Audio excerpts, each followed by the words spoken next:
Hello बच्चों, चलिए प्रश्न को पढ़ते हैं और समझते हैं। समीकरण निकाय को आव्यूह विधि से हल कीजिए। और हमें समीकरण निकाय दिया है 5x+2y बराबर 4, 7x+3y बराबर 5। प्रश्न को हल करने से पहले हम प्रश्न के लिए मुख्य अवधारणा लिख लेते हैं। तो इस प्रश्न के लिए मुख्य अवधारणा जिसकी सहायता से हम इस प्रश्न को हल करेंगे। मुख्य अवधारणा में हम आव्यूह विधि से कैसे समीकरण निकाय को हल करते हैं उसके लिए सूत्र को समझेंगे। तो यहाँ पर मैं सबसे पहले आपको, यदि कोई अवयव ए दिया जाता है तो उसका एडजॉइंट कैसे निकालते हैं वो मैं यहाँ पर समझा देता हूँ आपको। मान लीजिए हमें कोई अवयव दिया गया है A11, A12, A21, A22 और हमें निकालना है इसका एडजॉइंट ए। तो इसका एडजॉइंट कैसे निकाला जाएगा? देखो, सीधे सीधे हम इसका एडजॉइंट निकाल सकते हैं। हम इसको इस प्रकार लिख सकते हैं A22 और यहाँ पर लिख देंगे A11, अर्थात इन दोनों को आपस में बदल लेंगे और उसके बाद जो अवयव है उसके चिन्हों को बदल देंगे। तो ये हो जाएगा माइनस का A12 और ये हो जाएगा माइनस का A21।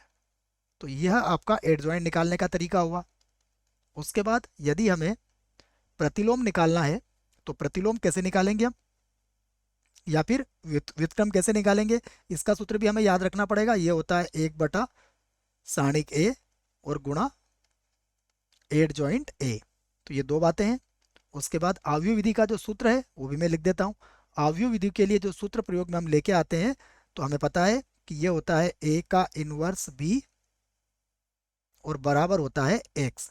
तो ये सारी बातें हैं, इस प्रश्न में हम इन सब का उपयोग करेंगे। आइए अब हम समीकरण निकाय को लिखते हैं।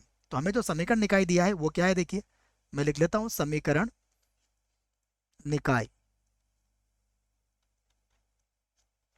हमें समीकरण निकाय दिया है 5x प्लस का 2y और बराबर है 4 और यहां से 7x प्लस का होगा 3y और बराबर हो जाएगा 5। ये हमारा समीकरण निकाय दिया है। अब यहाँ पर देखिए हम सबसे पहले अवयव ए बनाएंगे। अवयव ए कैसे बनाते हैं हम? एक्स वाई के गुणांकों से।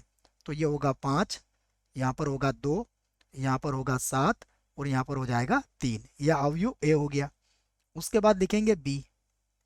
बी देखिए किसके बराबर होता है? अचर के बराबर, 4 और 5 के बराबर। उसके बाद यहाँ पर हम कैपिटल एक्स को जो चर है उससे बना लेंगे। तो ये हो जाएगा एक्स वाई। अब अगर आप इसे ध्यान से देखेंगे, यदि हम ए का गुणा एक्स से करेंगे, यहां पर देखो, यहां यहां यदि आपने ए का गुणा किससे कर दिया? एक्स से, तो आपको क्या मिल जाएगा? आपको बी मिल जाएगा। ए का गुणा एक्स करने पर आपको बी मिलेगा, 4 और 5, और ये पूरी की पूरी समीकरणें आपको व्यवस्थित मिल जाएगी।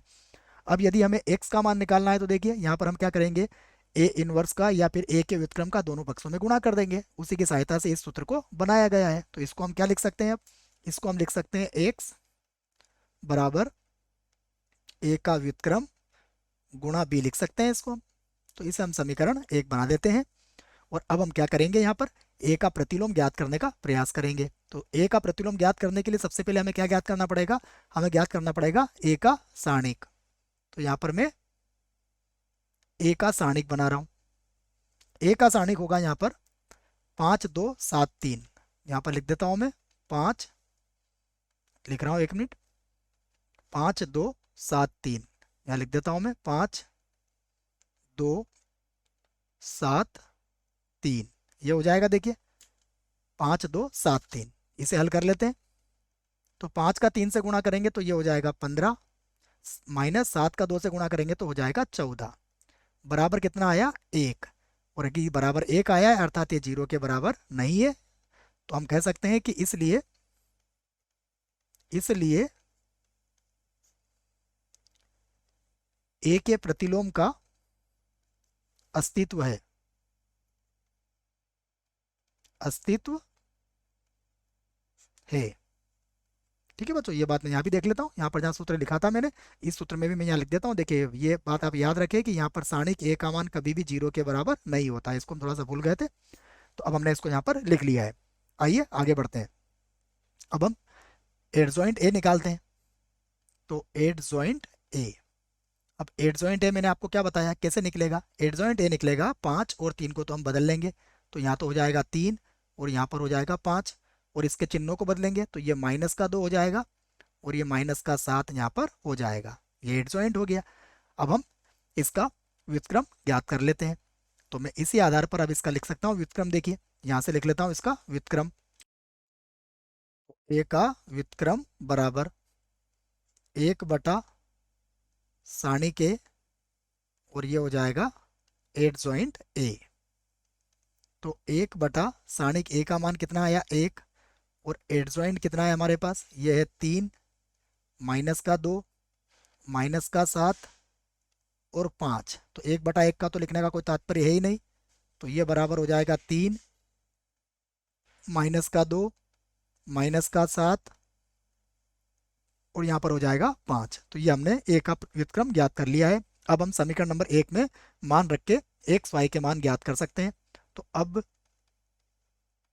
अब समीकरण 1 से देखिए सबसे पहले एक्स का मान लिखेंगे हम। तो एक्स का मान हमने कितना लिया है, एक्स वाई बराबर, अब ए का व्युत्क्रम कितना आया वो लिख देता हूँ मैं, ये होगा 3, -2, -7 और यहाँ पर है 5। उसके बाद बी का मान देखते हैं कितना है, बी का मान था हमारे पास 4, 5, तो यहाँ लिख देता हूँ मैं 4 और यहाँ पर हो जाएगा 5। अब हम इसका गुणा कर लेते हैं, तो गुणा करके यहाँ लिख देते हैं, ये x होगा और ये y होगा। और यहाँ देखिए यहाँ पर हो जाएगा 3 को 4 से गुणा करेंगे तो ये हो जाएगा 12 और ये हो जाएगा -10, तो 12 - 10, 12 -10। फिर गुणा करते हैं, तो 7 का 4 से गुणा करेंगे तो ये हो जाएगा -28 और +25, -28 हो जाएगा और प्लस का हो जाएगा 25। इसको एक बार और हल करके लिख लेते हैं, ये होगा x, यहाँ पर होगा y और बराबर, यहाँ पर देखिए 12 में से 10 घटाओगे तो 2 बचेगा, यहाँ पर हो जाएगा -3। अब आप तुलना कर सकते हो, तो यहाँ से आप कह सकते हो कि अतः x बराबर कितना आया 2 और y बराबर कितना आया -3। यही हमारे प्रश्न का उत्तर है। आशा करता हूँ आपको इस प्रश्न का उत्तर समझ में आया होगा। धन्यवाद।